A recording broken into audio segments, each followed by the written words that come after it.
জীবনটা ত্যাগ হয়। কথা বলেন ঠিক নেবে ঠিক? এই রকম নিয়ত আপনার আমার করার দরকার আছে না নাই?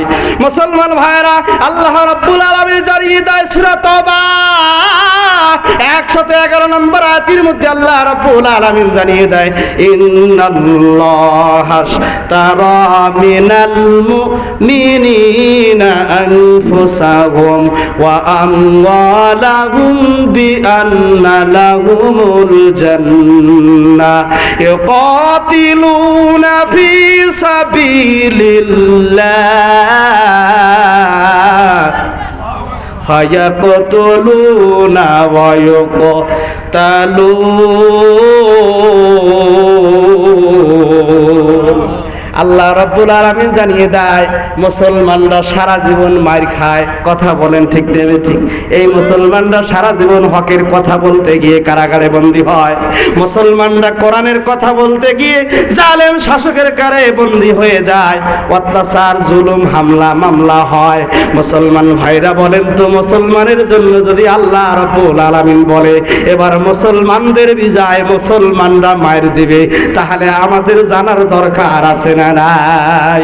আল্লাহ রাব্বুল আলামিন জানিয়ে দেয় এই বিশাল আসমান জমিনের ভিতরে আল্লাহ রাব্বুল আলামিন আপনাকে আমাকে দুনিয়ার ভিতরে প্রেরণ করেছে। আল্লাহ রাব্বুল আলামিন এমন একজন পয়গম্বর আরবি মুহাম্মাদের উম্মত বানাইছে, যেই উম্মতের এত দাম, যেই উম্মতের জন্য আল্লাহ রাব্বুল আলামিন জান্নাতের ভিতরে আপনার আমার মাকাম দান করেছে সর্বোত্তম। জোরে বলুন সুবহানাল্লাহ।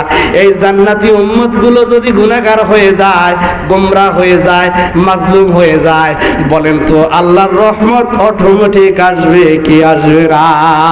আবার আল্লাহ রাব্বুল আলামিন জানিয়ে দেয় ইন্নাল্লাহাশতারা মিনাল মুমিনিনা আনফুসাহুম, নিশ্চয়ই মুমিনদের জান মালকে আমার আল্লাহ রাব্বুল আলামিন ক্রয় করে নিয়েছে।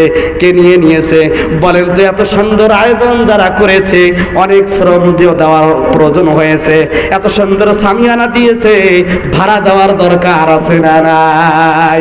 মুসলমান ভাইরা, আল্লাহর জমিনে, আসমান জমিনের ভিতরে আপনাকে আমাকে আল্লাহর এত নেয়ামত দান করেছে, রহমত দান করেছে। আল্লাহর জমিনে আল্লাহ রাব্বুল আলামিন কোনোদিনও আপনার আমার কাছে ভাড়া চেয়েছে? কথা বলেন। আল্লাহ রাব্বুল আলামিন জানিয়ে দেয় তোমরা দুনিয়াতে আগমন হওয়ার আগেই, তোমরা মায়ের গর্ভ থেকে দুনিয়ার ভিতরে যখন জমিনে আসো, সে সময় আমাকে ওয়াদা দিয়েছ আমরা দুনিয়ার ভিতরে তোমার ইবাদত করব, তোমার হুকুম মানব। আল্লাহ রাব্বুল আলামিন এই জন্য এত সুন্দরভাবে জানিয়ে দিয়েছে তোমাদের জানমালকে আমি আল্লাহ রাব্বুল আলামিন ক্রয় করে নিয়েছি, তার বিনিময় হলো ওয়া আমওয়ালাকুম বিআন্না লাহুমুল জান্নাহ, জান্নাতের বিনিময়ে। জোরে বলুন সুবহানাল্লাহ। ওই জান্নাতটা কি টাকা আর পয়সা দিয়ে কোনোদিনও ক্রয় করা যাবে? ওই জান্নাতটা অধিকার লাভ করতে গেলে আল্লাহর নবী বলে মিফতাহুল জান্নাতুস সালাহ, নামাজ বেহেশতের চাবি। আল্লাহর নবী বলে আউয়ালু মা ইউহাসাবু বিহিল আবদু ইয়াউমাল কিয়ামাতিস সালাহ, কিয়ামতের ময়দানে, হাশরের ময়দানে সর্বপ্রথম সালাতের হিসাব হবে, নামাজের হিসাব হবে। সেই ইবাদত করার দরকার আছে না নাই? আল্লাহর জমিনে আপনাকে আমাকে আল্লাহ জানিয়ে দেয় কাতিলুনা ফি সাবিলিল্লাহ। মুসলমানরা শুধু মার খায়, আল্লাহ জানিয়ে দেয় ওয়ায়ু কতালুন। এবার মুসলমানরা মার দিবে, জানার দরকার আছে না নাই? সময় কিন্তু নাই, রিসিভ এসে গেছে, বলার হবে কিনা জানি না, আল্লাহ ভালো জানে। আল্লাহর পয়গম্বর মুহাম্মদুর রাসূলুল্লাহ সাল্লাল্লাহু আলাইহি সাল্লামকে ভালোবাসে বেলাল, আবু বকর, ওসমান, হানজালা। আল্লাহর পয়গম্বর মুহাম্মদ সাল্লাল্লাহু আলাইহি সাল্লাম পয়গম্বর আরবি মুহাম্মদকে ভালোবাসার জন্য, হানজালার জীবন চলে যাওয়ার জন্য নতুন বিবাহ করেছে। নারে তাকবীর।